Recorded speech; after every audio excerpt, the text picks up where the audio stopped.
нүүдлийн зэрлэг амьтад ба стандарт.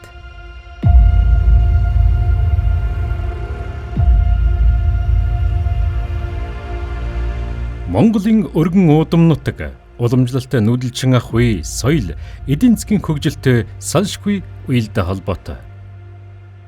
Энэхүү амьдралын гол цөм нь олон хүний амжиргааг тэтгдэг нүүдлийн мал аж ахуй юм.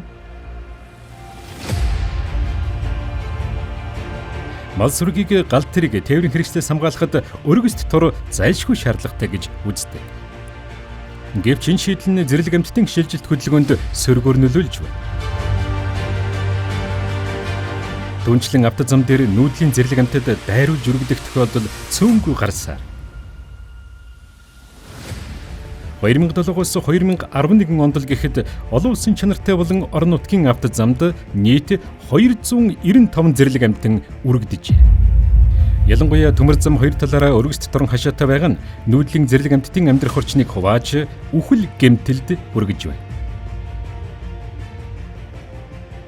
2016 онд хийсэн судалгаагаар 5000 орчим цагаан зэр говийн бүсэд төмөр замын өргөст торонд орооцолдож хорогдсон харамсалтай баримт байдаг.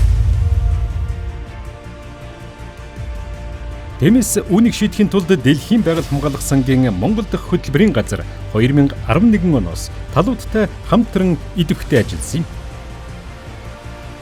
Үүний үр дүнд Төв Азийн орнуудаас анхудаа зэрлэг амьтад зориулсан гарц гаран байгуулах хоёр стандартыг 2015-2018 онд батлуулж чадлаа. Түүнчлэн зэрлэг амьтдын нүүдэл, шилжилт хөдөлгөөнд сөрөг нөлөө багтай авто болон төмөр замын хориг хашаа барих стандарттай болох санаачлаг гаргаж Америк нэгдсэн улсын олон улсын хөгжлийн агентлаг Line төслийн хүрээнд 2021 оноос талуудтай хамтран ажилласан билээ. Хамтын ажиллагааны үр дүнд талуудыг оролцуулсан ажлын хэсгийг 2022 онд зам тээврийн хөгжлийн яам, байгаль орчин аялал жуулчлалын яамдын хамтарсан тушаалаар байгуулжээ. Ажлын хэсэг нь талуудын ажлын уялдааг сайжруулах, байгаль дээлтэй шугам дэдүтсийг хөгжүүлэх талын мэдлэгийг дээшлүүлэх, хууль эрх зүйн орчин хэрэгжилтийг сайжруулах зорилготой юм. Үр дүн чиглэж стандарт хэмжил зүйн газраас төмөр зам болон хурдны авто замын хориг хашааны үндэсний стандартыг 2024 оны 5 дугаар сарын 22-нд баталж байгаль зэрлэг амьтдтай хайрладаг олон хүнийг баярлуулсан чухал үйл явдал боллоо. Хүсэн хүлээсэн энэхүү стандарт 2024 оны 6 дугаар сарын 4-өөс хүчин төгөлдөр хэрэгжиж эхэлсэн байна. Стандартын нэг гол шаардлага нь төмөр зам, хурдны замд хориг хашааг өргөсгүй хийхээр зааж.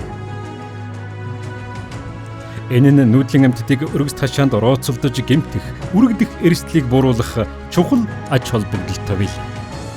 Монгол орны зэрлэг амьтад эх нутагта эрх дураараа саадгүй нүүдлэж хүн байгалийн харилцан шүтэлцээг үеийн үед хангах болдог.